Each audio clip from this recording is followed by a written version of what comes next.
Oke, selamat malam teman-teman. Sebelum kita mulai, bisa dibantu apakah suara saya terdengar dengan jelas? Teman-teman bisa respon melalui kolom chat ya. Oke, terima kasih Kak Marvin.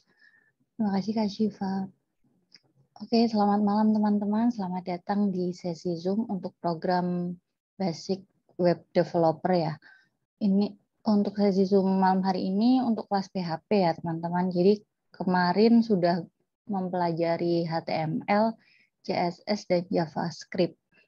Nah, untuk malam hari ini kita bersama Kak Novi yang merupakan pemateri untuk program Basic Web Developer. Selamat malam Kak Novi. Halo, selamat malam Kak Nanda. Selamat malam teman-teman semua. Oke, mungkin mau langsung dimulai aja Kak materinya. Oke, baik. Saya mulai ya. Bentar. Oke, screen saya sudah terlihat ya, Kak Nanda. Iya, sudah. Baik. Sekali lagi saya ucapkan selamat datang, selamat malam buat teman-teman semua. Luar biasa. Ini malam ya, tapi teman-teman masih menyempatkan waktu untuk belajar gitu ya. Meskipun tanggal merah, udah malam minggu, teman-teman masih di sini untuk belajar ya, untuk mempelajari basic web programming. Nah, di program basic web programming, teman-teman kemarin sudah dari HTML, CSS, JavaScript. Dari teman-teman ada kesulitan, ada kendala dalam mempelajari HTML, CSS, JavaScript? Ada nggak? Misalkan ujian akhir atau kuis atau materi ada yang sulit? Atau misalkan teman-teman apa nih materi yang paling sulit dari ketiga kelas sebelumnya? Sebelum kita masuk ke bagian PHP. Jadi memang ini bundling ya. Basic web programming ini teman-teman mempelajari HTML, CSS, JavaScript, dan PHP. Nah, ketika kelas yang pertama itu memang kita tidak mendesain kelasnya ini ada sesi Zoom-nya. Tapi teman-teman bisa mempelajari mandiri dan kalau misalkan teman-teman ada kesulitan, nanti ada diskusi di grup Telegram, nanti akan saya coba baca gitu. Nah, sementara untuk kelas PHP ini kita coba untuk ada sesi Zoom-nya gitu. Jadi karena memang PHP ini beda ya perannya gitu dibandingkan HTML, CSS, JavaScript. HTML, CSS, JavaScript itu berfungsi di bagian front end-nya atau bahasa sederhananya adalah tampilannya gitu.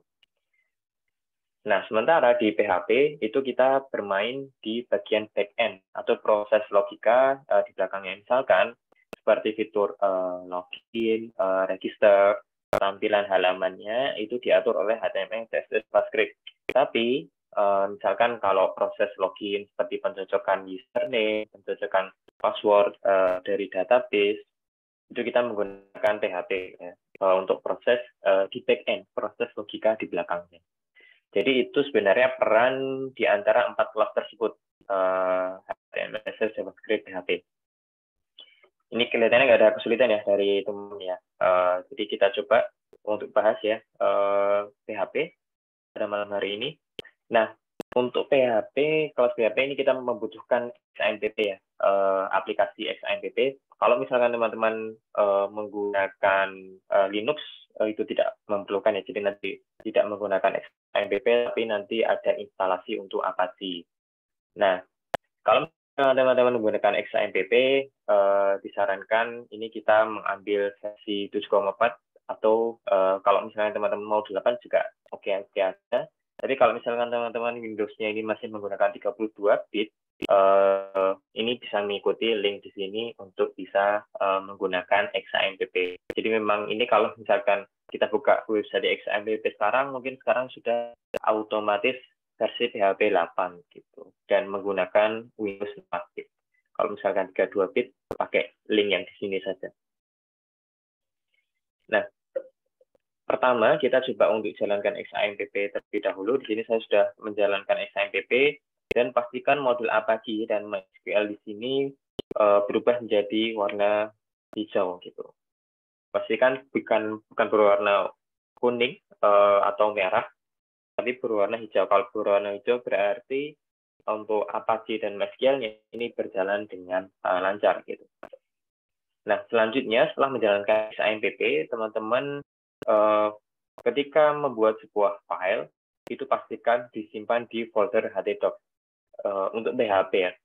Tapi kalau misalkan teman-teman kemarin HTML, CSS, JavaScript itu sebenarnya tidak perlu untuk menyimpan di htdocs, tapi di sembarang file pun, di sembarang folder pun, misalkan di desktop, itu bisa berjalan. Tapi kalau PHP, itu harus dimasukkan ke dalam htdocs ya, di folder yang bisa menjalankan kode PHP-nya gitu. Nah, misalkan di sini kita akan coba pertama membuat hello world-nya sama seperti JavaScript ataupun HTML. Nah, kita coba untuk menampilkan hello world di dalam folder htdocs ya.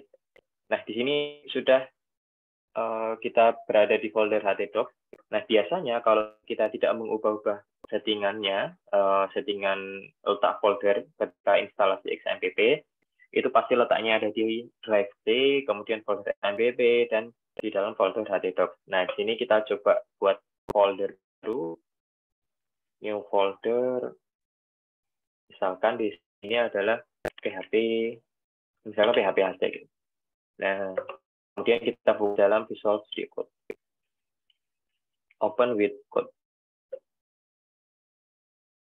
Otomatis kita membuka Visual Studio Code di folder PHP, dan folder PHP berada di dalam htdocs ya.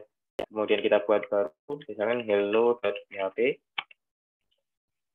Untuk PHP ini kita ada tag pembuka dan tag penutupnya gitu. Oke, mungkin teman-teman bisa sambil di komen ya, apakah sebelumnya teman-teman sudah mempelajari PHP atau teman-teman ini sebelumnya udah nih mempelajari PHP. Bisa respon ya di kolom chat. Saya pengen tahu nih teman-teman di sini apakah ini masih awal mempelajarinya atau misalnya di sini teman-teman sudah pernah mempelajarinya. Oke, sudah Kak Marvin. Yang lain teman belum Kak, masih awal. Oke. Pertama kali Kak sempat belajar di Python.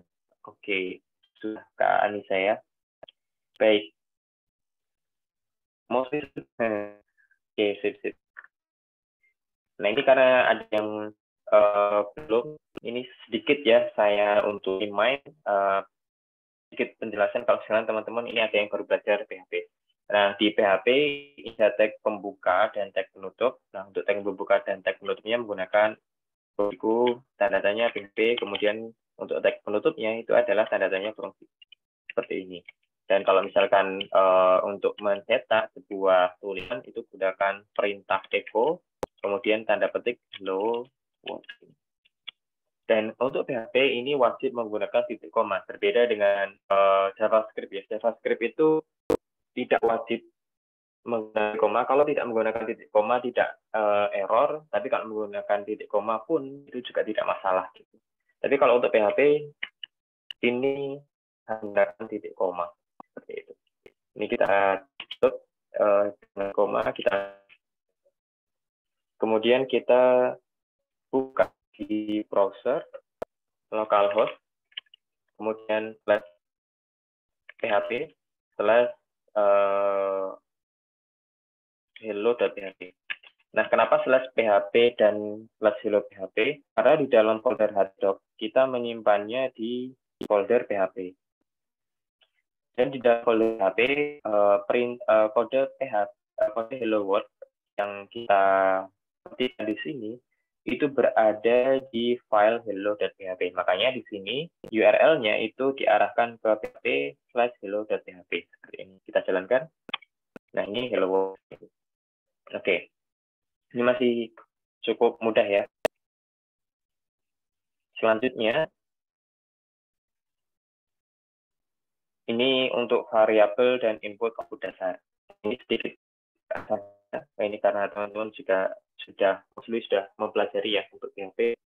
Kalau untuk variabel, mungkin di JavaScript kemarin teman-teman belajar itu menggunakan var atau let atau const. Tapi kalau untuk PHP ini diawali dengan variabel $mark ya, standar dolar, kemudian variabel data itu bernilai pemrograman sederhana seperti ini. Kalau misalkan ingin mencetak variabel datanya, tinggal awali dengan echo tadi, kemudian langsung ketikkan value-nya. Mudah.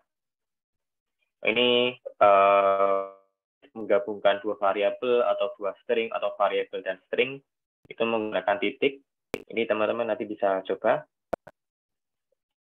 Nah, kemudian kita coba untuk membuat input-output sederhana ya, program input-output sederhana.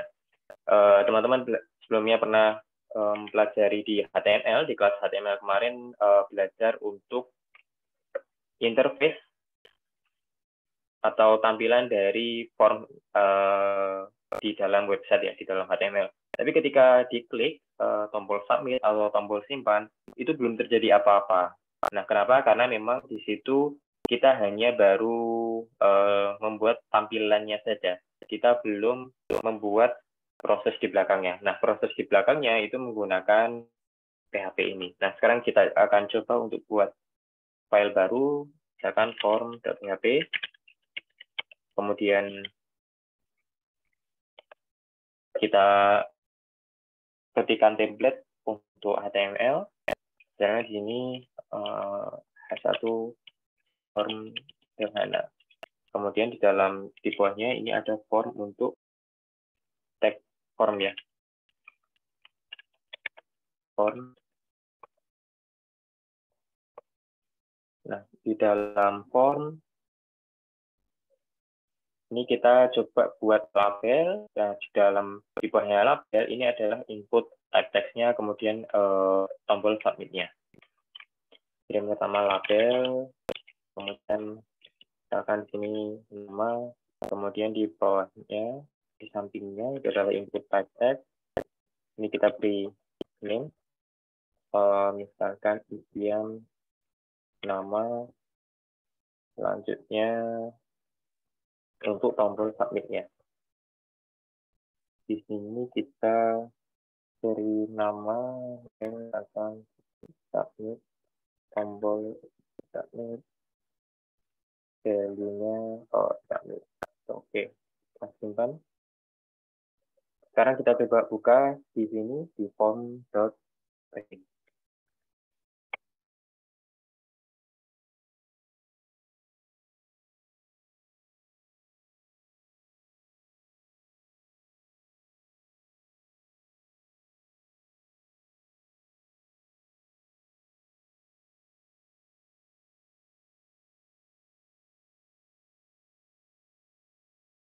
Ini type atau submit gitu.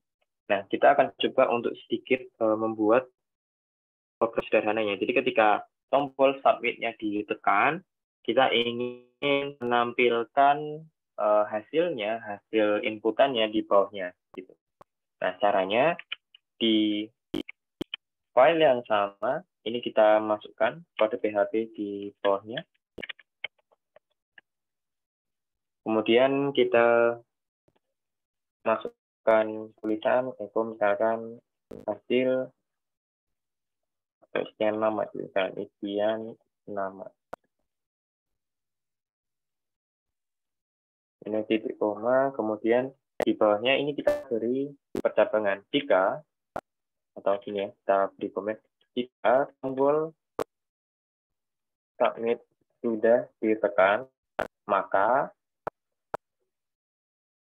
tampilkan isian nama. Ya.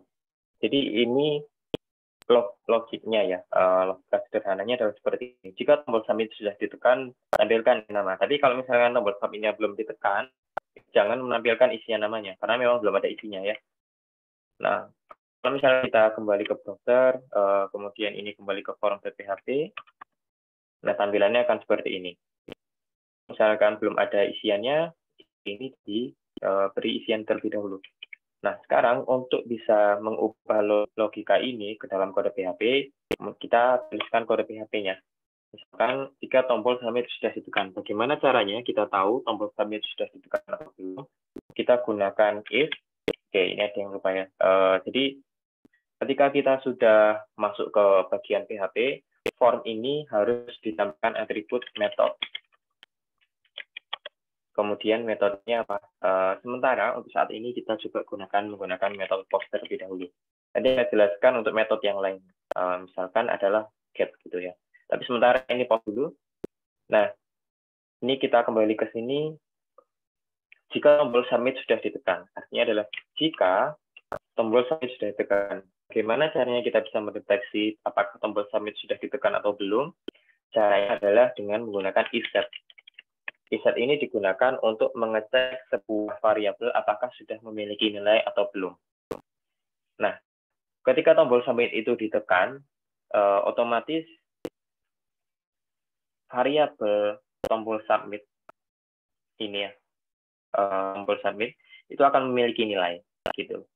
Jadi ada variabel tombol submit yang itu nanti akan memiliki nilai. Jadi misalkan di sini ya, if iset variabel underscore post, kemudian masukkan tombol submit. Ini digunakan untuk mendeteksi apakah tombol submit itu sudah ditekan atau belum. Kalau misalkan tombol submit sudah ditekan, otomatis variabel ini akan memiliki nilai. Kalau misalkan belum ditekan, variabel ini belum memiliki nilai. Nah, kalau misalkan tombol submit sudah ditekan, apa yang akan dilakukan adalah tampilkan isian nama ya. Tampilkan isian nama. Bagaimana cara menampilkan isian namanya? Gunakan echo. Echo, kemudian variabel underscore post, isian nama. Kenapa di sini menggunakan variabel underscore post? Karena metode kita menggunakan post. Jadi otomatis variabel underscore post. Isian nama. Kita save, kemudian kita kembali ke halamannya. Misalkan ini kita reload, kemudian masukkan misalkan namanya Noki, kita klik submit. Nah, otomatis akan tertampil isian nama sesuai yang ditulis. Ini ya, sesuai siapa yang dituliskan. Nah, ini menggunakan metode post ya. Ini sedikit penjelasan ya. Nah, form method post artinya kita menggunakan metode post untuk submit formnya. Nanti ada juga metode get. Setelah ini akan kita bahas. Nah, ketika tombol simpan diklik, maka variabel post ini akan menilai. Nah, setelah variabel post ini memiliki nilai, maka dia akan menampilkannya. Bagaimana cara kita mendeteksinya? Itu menggunakan iset gitu. Iset variabel post oke, gitu misalkan. Nah, artinya ketika tombol submit ini ditekan, ini name-nya adalah oke, maka variabel post oke akan memiliki nilai, kemudian isetnya ini akan bernilai true. Nah, kalau if itu bernilai true, maka kode di dalam kurung kurawal itu akan dijalankan, yaitu adalah echo tampilkan variabel post nama. Jadi logikanya seperti itu. Oke, cukup mudah ya. Nah, kalau misalkan kita menggunakan metode yang lain, misalkan metode yang lain itu adalah menggunakan get. Jadi di sini kita ubah. Ini terlalu kecil kayaknya tulisannya. Saya besarkan saja. Kita ubah, misalkan menggunakan metode get. Di sini juga menggunakan get.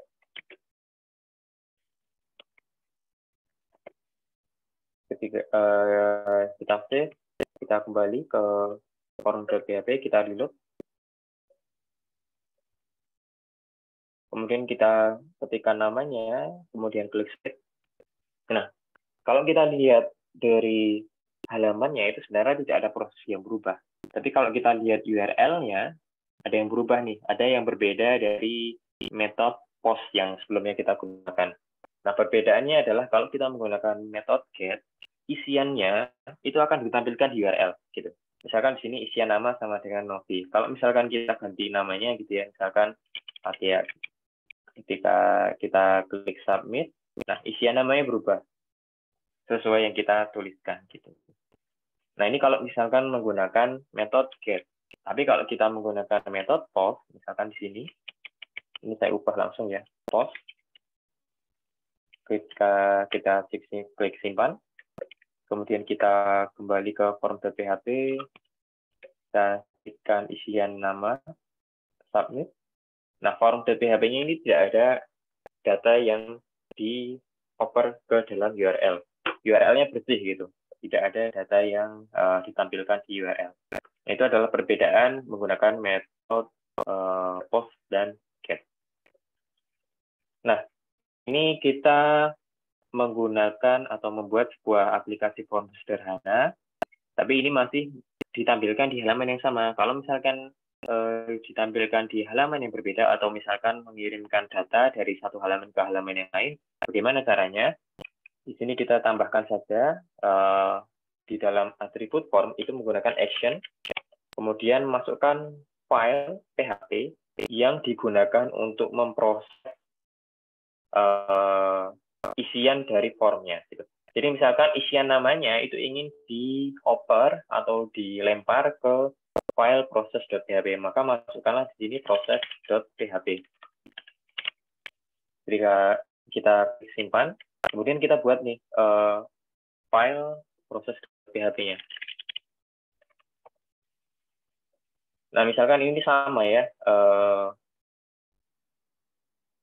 logiknya. Jadi ini kita bisa pindahkan file PHP ini, kita start, kemudian kita pindahkan ke proses.php. Ini tidak perlu ya untuk echo isian namanya. Kita klik simpan saja. Ini di sini kita klik simpan. Gitu. Atau misalkan di sini tambahkan echo yang lain. Echo misalkan nama di halaman proses.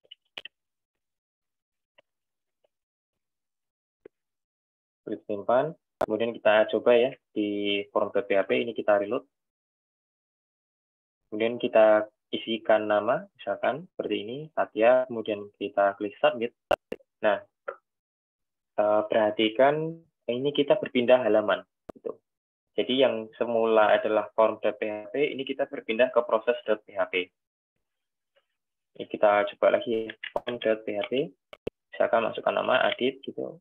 Kita klik submit. Nah, filenya itu berpindah ke proses.php.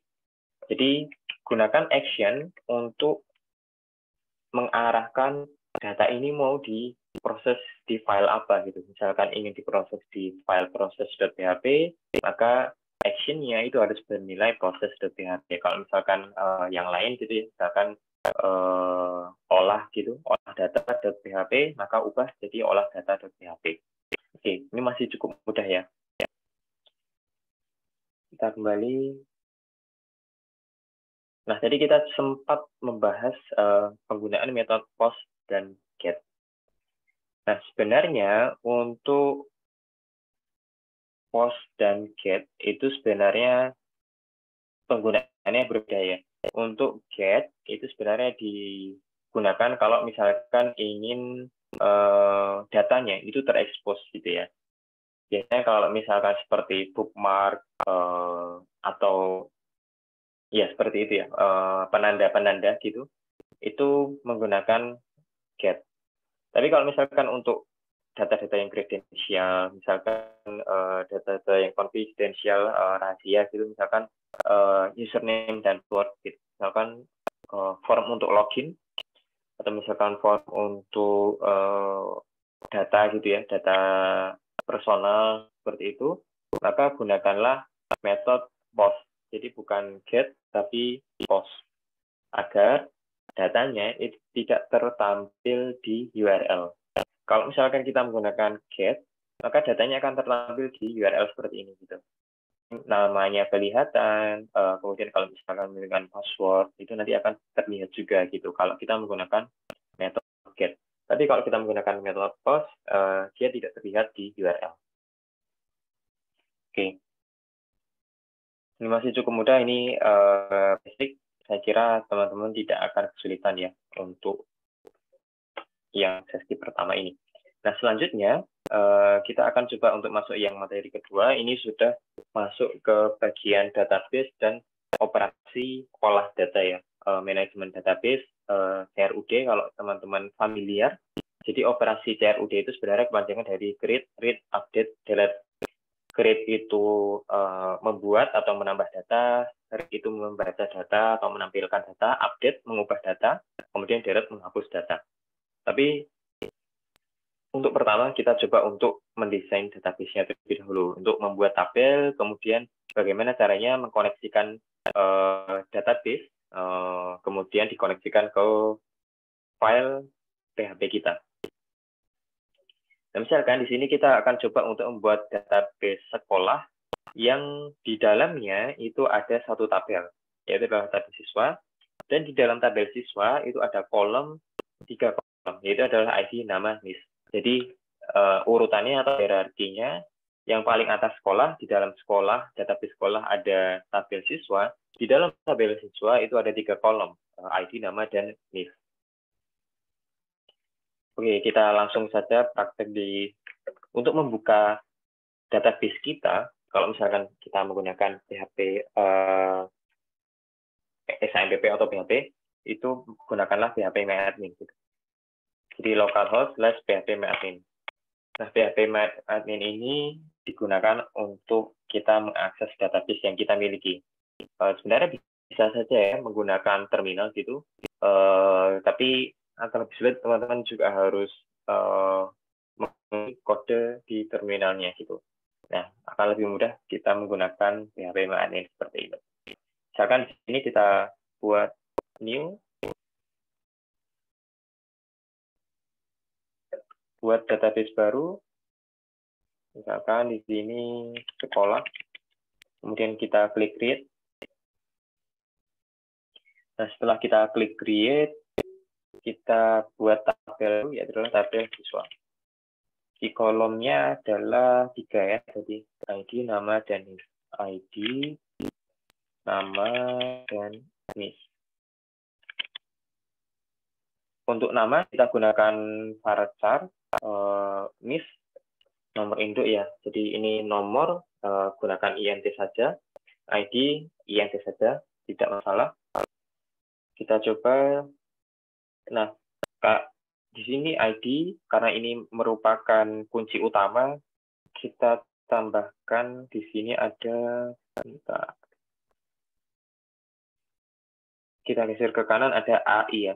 Nah, AI ini sebenarnya kepanjangan dari auto increment gitu. Artinya ID yang terbuat di dalam tabel siswa itu akan otomatis auto generate. Misalkan data pertama ID-nya adalah 1, data kedua ID-nya adalah 2, data ketiga ID-nya adalah 3.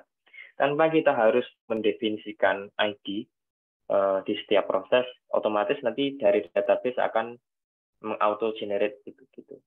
Jadi kita tidak perlu mendefinisikannya satu persatu. Nanti kita lihat. Ini sudah, kita klik save. Ini parsernya diisi dulu panjangnya, misalkan 191. Oke. Sudah ada ID, nama, dan NIS untuk kolomnya. Kalau misalkan kita klik browse, nah tab browse ini digunakan untuk menampilkan data yang sudah kita miliki. Nah, sementara ini datanya masih kosong, belum ada satu data pun, kita bisa klik insert saja, masukkan data dummy ya, data palsu untuk kita agar bisa mencoba apakah database sudah terhubung atau belum di model PHP kita. Kita buat satu data dulu ya, misalkan Satya, yang IS-nya atau nomor induk siswanya adalah 101. Oke, ini lihat ya, teman-teman bisa perhatikan ID-nya, value-nya saya kosongkan. Tapi ketika saya tekan Go atau saya tambahkan datanya, kita klik browse, ID-nya otomatis 1. Kenapa 1? Karena ini adalah data pertama. Nah, itu yang saya maksudkan auto increment. Kalau misalkan saya tambahkan data lagi, meskipun saya tidak set ID-nya, misalkan Bagas, namanya Bagas, NIS-nya 102, kita klik Go, kemudian klik browse lagi, ID-nya 2, padahal tadi saya kosongkan gitu. Nah, itu yang dimaksud dengan auto increment. Baik, ini kita sudah membuat database-nya. Selanjutnya, kita akan coba untuk membuat koneksi ke database. Nah, kode ini itu diperlukan agar kita bisa mengakses database dari file PHP kita.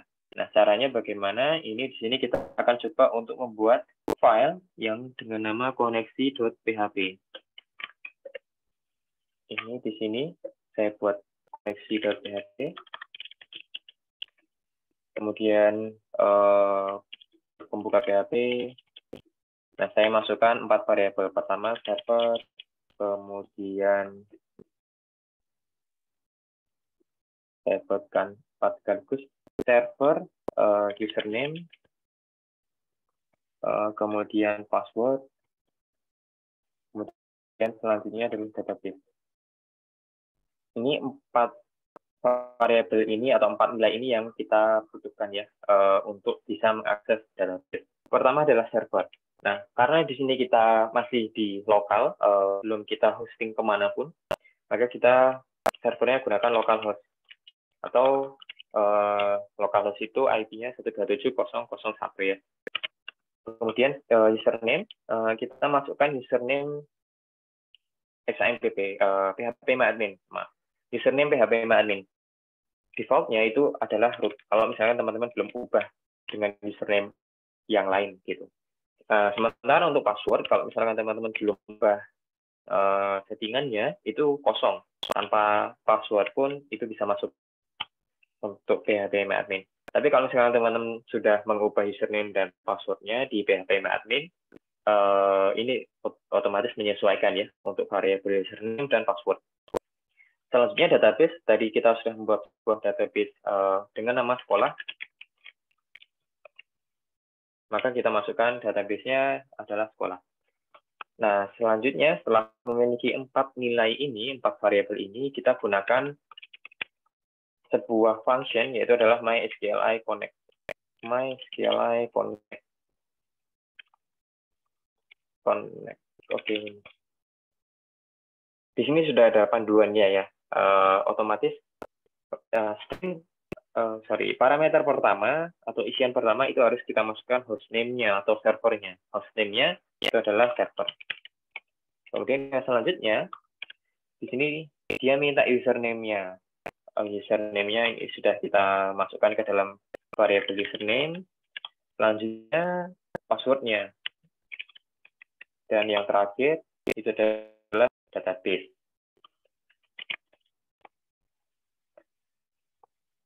Setelah kita membuat function MySQLi Connect, kita ingin cek apakah koneksi ini berhasil atau tidak gitu.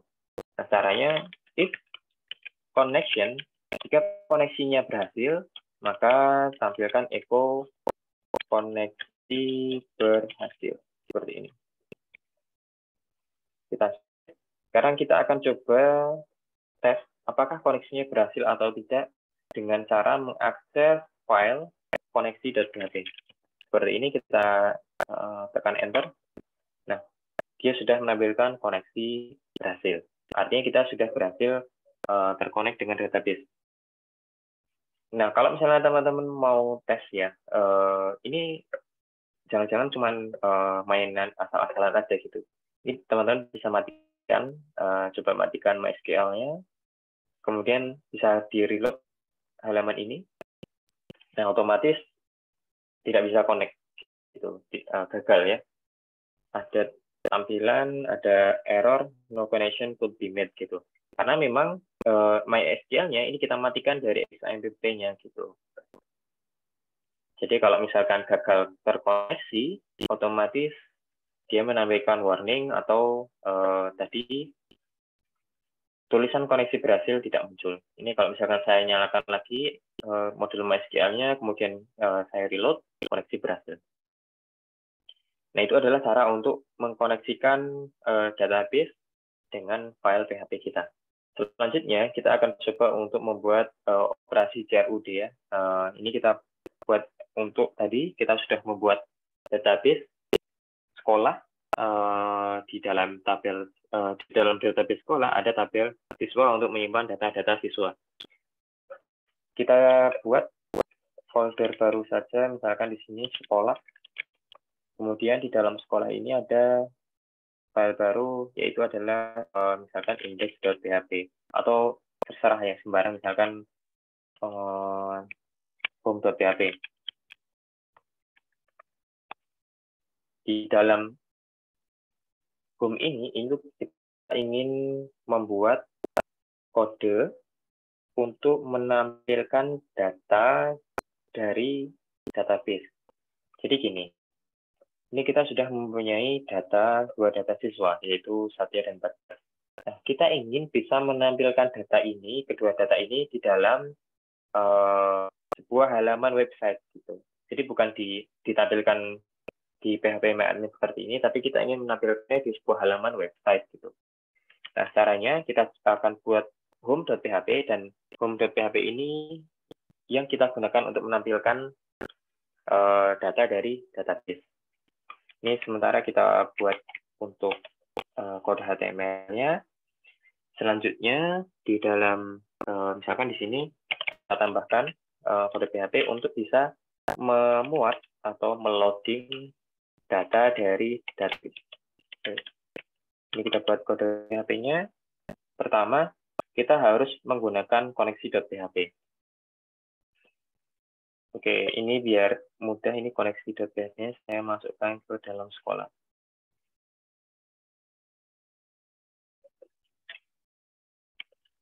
Pertama, kita include koneksi.php.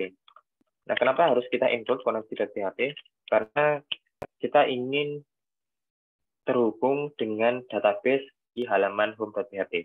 Agar halaman home.php bisa menampilkan data dari database, otomatis kita harus terkoneksi dengan database. Bagaimana cara kita terkoneksi dengan database? Yaitu dengan file koneksi.php. Ini kita sudah menginclude koneksi.php. Selanjutnya, kita ingin memuat data siswa dari database. Maka kita bisa menggunakan function, kita masukkan ke dalam data siswa, seperti ini, MySQL query. Function MySQL query ini itu digunakan untuk mengambil data dari database atau melakukan query yang lainnya gitu. Jadi ini kita masukkan untuk variable connection. Variable connection dari mana? Variable connection itu dari file koneksi.php. Jadi di sini sudah ada variable connection. Makanya di home.php ini kita bisa memuat variable connection. Kenapa? Karena kita di sini menginclude koneksi.php. Selanjutnya setelah memasukkan connection, kita masukkan query-nya. Query-nya adalah select all from siswa. Nah, ini sebenarnya kode SQL. Select all from siswa ini sederhananya adalah dia mengambil data dari tabel siswa. Untuk lebih jelasnya, untuk kode SQL, teman-teman bisa mengikuti program database ya, agar teman-teman bisa melakukan query di dalam MySQL. Gitu. Tapi sementara ini kita gunakan terlebih dahulu untuk bisa mengikuti kelas PHP. Baik, setelah ini kita ingin bisa menampilkan data siswa di dalam halaman HTML. Gitu. Otomatis kita harus membuat interface atau tampilan di dalam tag body-nya. Gitu. Misalkan di sini kita masukkan misalkan H1 data siswa, kemudian di bawahnya itu adalah tabel. Jika untuk header-nya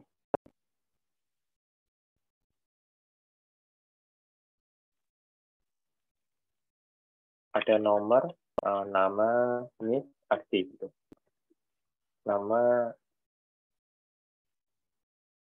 ini satunya adalah aktif. Kemudian di sini tip bagi PR titik. Ada 4, 1, 2, 3, 4. Nah, karena untuk menampilkan, misalkan gini ya, kita kembali ke PHP admin gitu. Lihat, teman-teman bisa perhatikan di tampilan ini, sebenarnya kita mengulang-ulang baris datanya. Hanya saja isi datanya itu berbeda. Misalkan sini, baris pertama adalah ID 1, namanya siswa pertama, kemudian NIS siswa pertama. Baris kedua adalah ID siswa kedua, nama siswa kedua, NIS siswa kedua. Baris ketiga adalah ID siswa ketiga, nama siswa ketiga, dan NIS siswa ketiga. Kita bisa dapat ya, ini ada polanya nih. Sebenarnya data yang ditampilkan adalah ID nama NIS, ID nama NIS, ID nama NIS. Hanya saja diulang-ulang dengan data yang berbeda.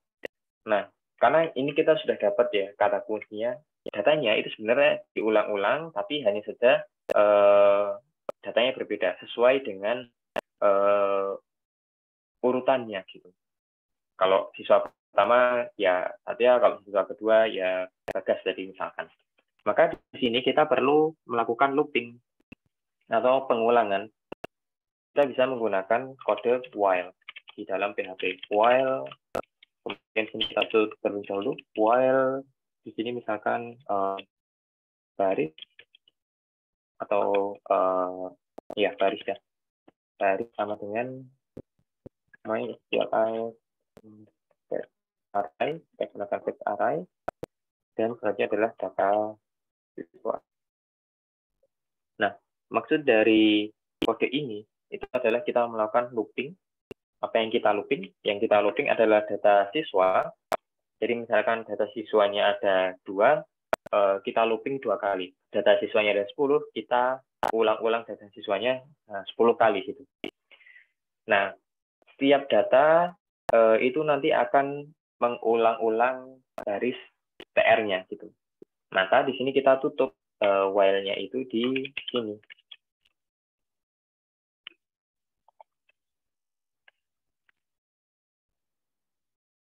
Seperti ini. Ini teman-teman bisa perhatikan di sini, while kita ulang data siswanya, kemudian kita melakukan pengulangan baris data, baris ETR-nya itu. Nah, apa yang ingin kita tampilkan di setiap kolomnya, misalkan yang pertama kita ingin menampilkan nomornya terlebih dahulu.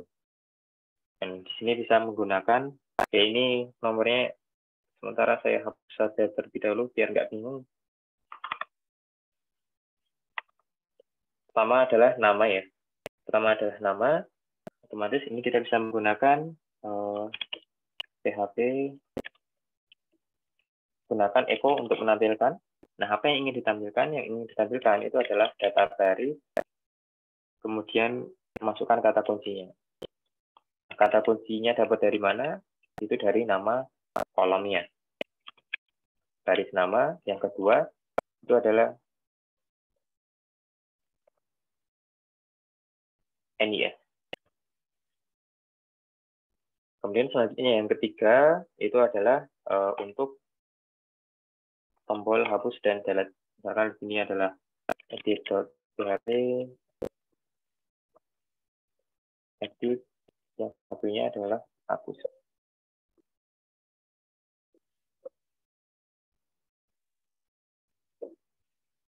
Kita save, kemudian kita coba kembali ke browser, kemudian kita akses sekolah home.php. Nah, kenapa sekolah home.php itu lokasi folder saja ya. Kita enter. Nah, di sini sudah ditampilkan. Oke, ini kurang border ya. Ini tambahkan saja di sini. Border sama dengan 1, kita reload. Nah, seperti ini. Dia sudah menampilkan data dari database. Gitu. Jadi dia diulang-ulang ya. Ini siswa pertama, NIS siswa pertama, kemudian tombol edit dan hapus. Kemudian nama siswa kedua, NIS siswa kedua, tombol edit dan hapus. Nah, misalkan di sini, ini saya tambahkan data baru, insert, misalkan 103 misalkan. Saya klik go, kemudian kita klik browse di phpMyAdmin, datanya sudah menjadi 3. Ini kalau saya reload, otomatis datanya bertambah menjadi 3. Nah, artinya adalah data yang ada di halaman HTML ini itu sudah menampilkan data sesuai dari database. Nah, data ini sudah dinamis, ini tidak hardcode ya. Ini datanya sesuai dengan yang ada di database. Ini kalau misalnya saya hapus Bagas gitu, jadi cuma Satya dan Sandra, ini saya reload lagi. Nah, yang terhapus itu adalah datanya Bagas gitu. Nah, ini adalah proses untuk read ya, menampilkan data dari database. Oke, ini kita masih punya waktu sekitar 15 menit. Tapi ini saya rasa ini akan lebih bermanfaat, akan lebih menarik kalau misalkan kita gunakan untuk diskusi terlebih dahulu gitu. Nah, silahkan untuk teman-teman kalau misalkan ada pertanyaan, ada kesulitan di kelas PHP ataupun mau kelas yang lain ya, HTML, CSS, JavaScript, ya kelas-kelas sebelumnya, teman-teman bisa sampaikan di kolom chat. Ini saya buka kolom chatnya. Kalau misalkan teman-teman ada yang ingin ditanyakan terkait materi PHP atau kelas yang lain, kelas yang sebelumnya, boleh ditanyakan. Atau misalnya teman-teman mau diskusi, yuk malam ini coba kita diskusi untuk program Basic Web Programming. Silakan teman-teman, saya buka untuk diskusi tanya jawabnya. Silakan teman-teman bisa menyampaikan di kolom chat. Oke.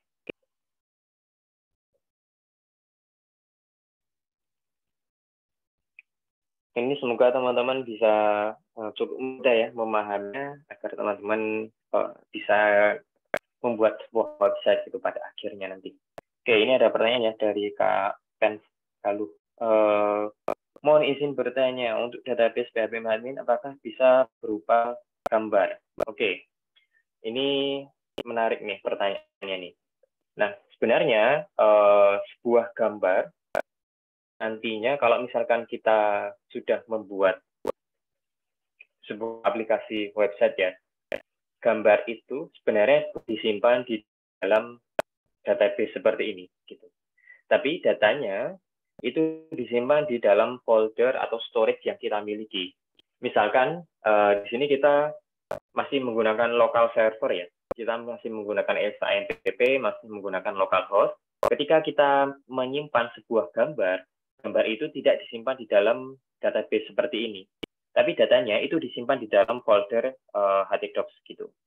Misalkan di sini kita buat misalkan folder media gitu, ya.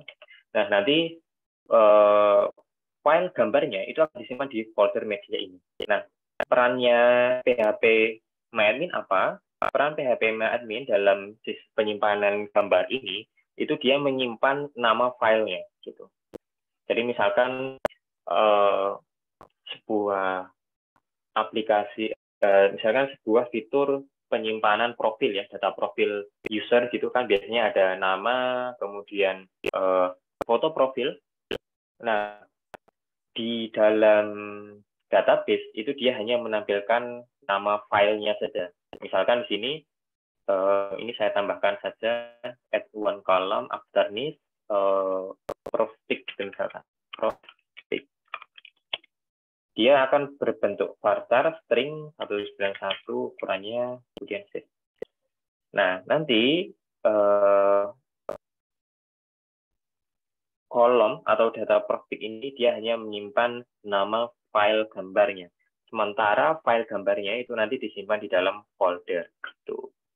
Jadi disimpan di dalam storage-nya, bukan disimpan di dalam database phpMyAdmin-nya. Kecuali nanti kalau misalkan menggunakan base 64 ya, tapi itu nanti pusing lagi nanti. Kalau misalkan teman-teman pakainya nanti misalkan setelah basic web programming, kalau misalkan teman-teman ingin mendalami PHP lagi, silahkan bisa mengikuti program Laravel atau CI.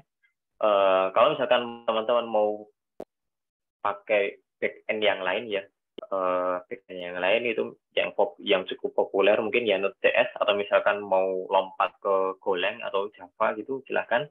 Tapi kalau misalkan biar nggak bingung ya, ini teman-teman di sini sudah belajar PHP, silahkan lompat ke Laravel atau CI gitu. Nah biasanya kalau Laravel atau CI itu penyimpanannya seperti ini. Jadi disimpan di storage-nya, bukan di database-nya. Database hanya menyimpan file saja, nama filenya. Seperti itu, Kak Dalo. Ada lagi teman-teman yang ingin ditanyakan? Oke, semoga membantu ya. Silahkan. Mumpung kita punya waktu lumayan nih.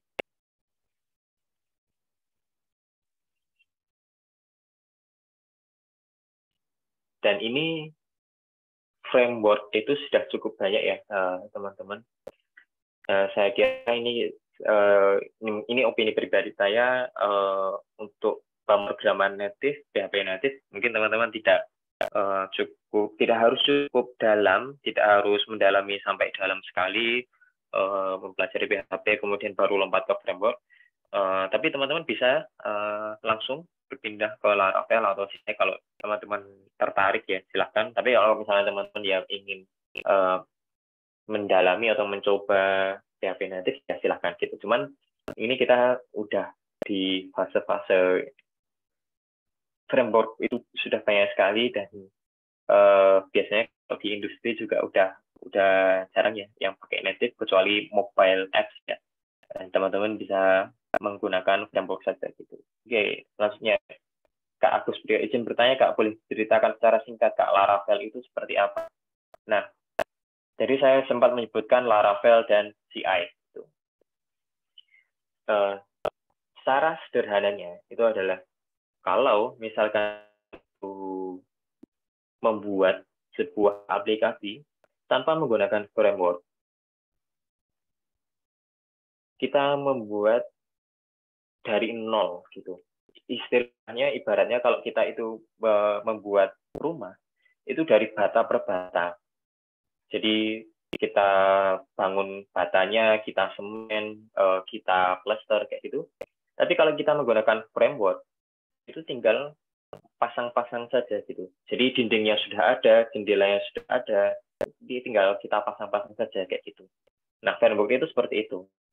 Misalkan kita membuat fitur untuk login dan register, ya.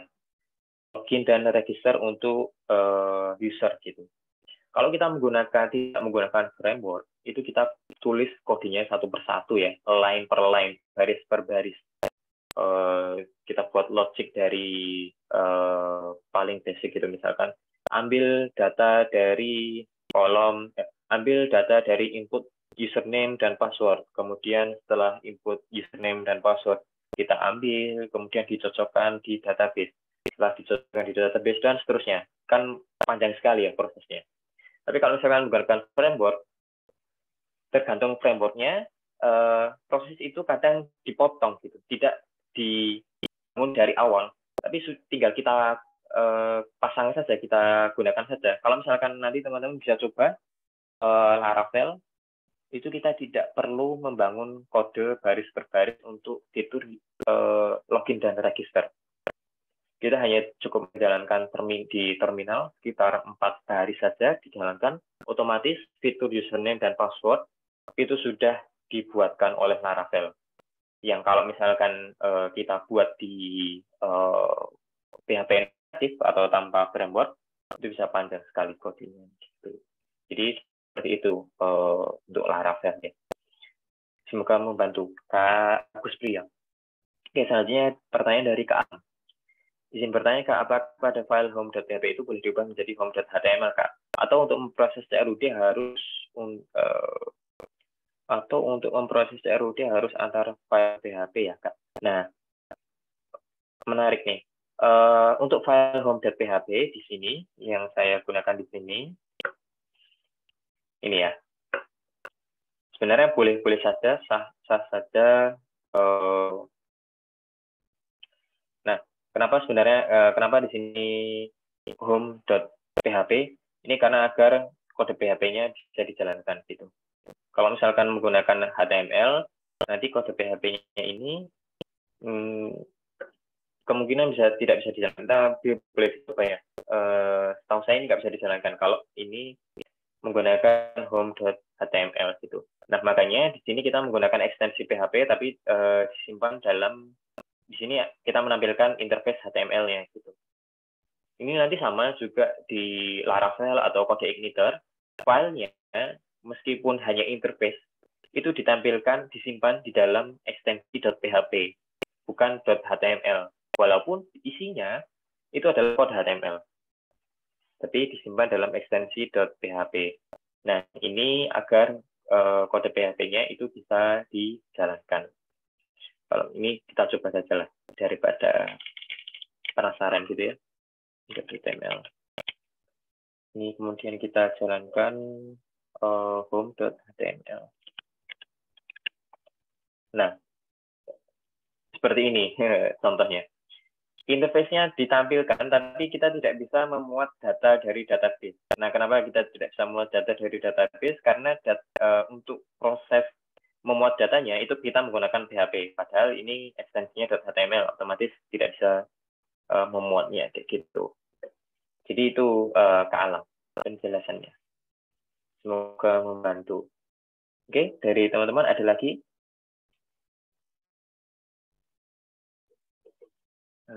Silakan ya kalau ada yang kurang jelas bisa ditanyakan gitu.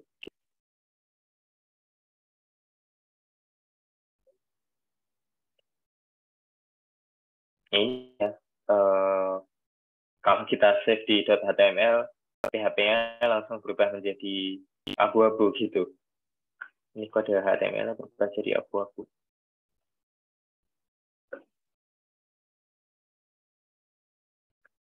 Baik, mungkin 1 atau 2 pertanyaan lagi dari teman-teman, silahkan.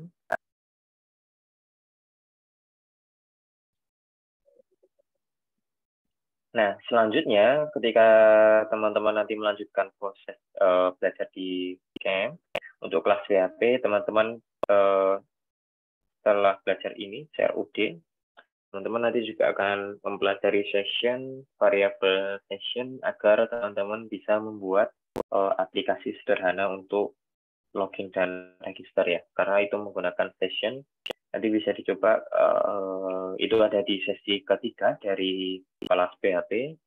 Nah, setelah itu saran saya kalau misalkan teman-teman masih tertarik untuk web programming, teman-teman bisa mengikuti program Laravel, Codeigniter, atau misalkan teman-teman tertarik di JavaScript, bisa mengikuti kelas React.js Web Programming gitu. Nah, ini sebenarnya cukup menarik untuk PHP dan Node.js ya.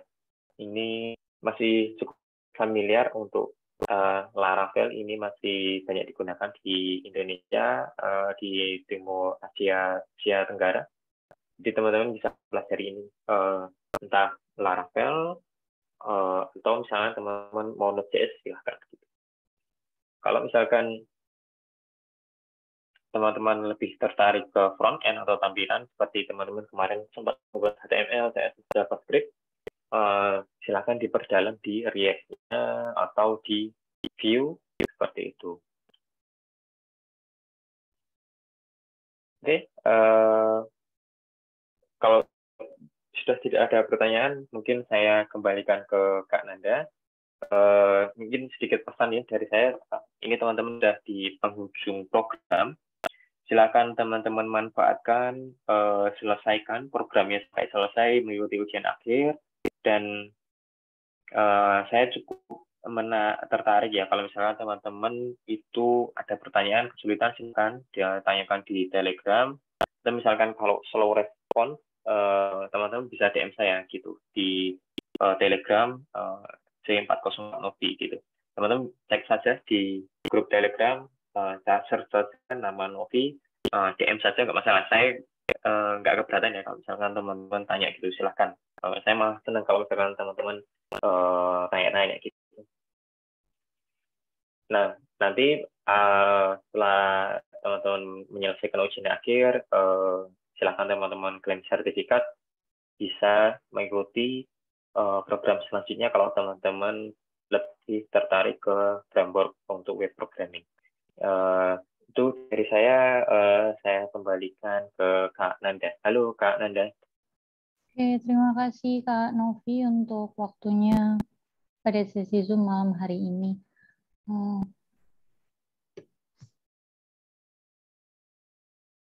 Untuk teman-teman, jangan lupa untuk mengisi link absensinya ya, sudah saya kirim di kolom chat.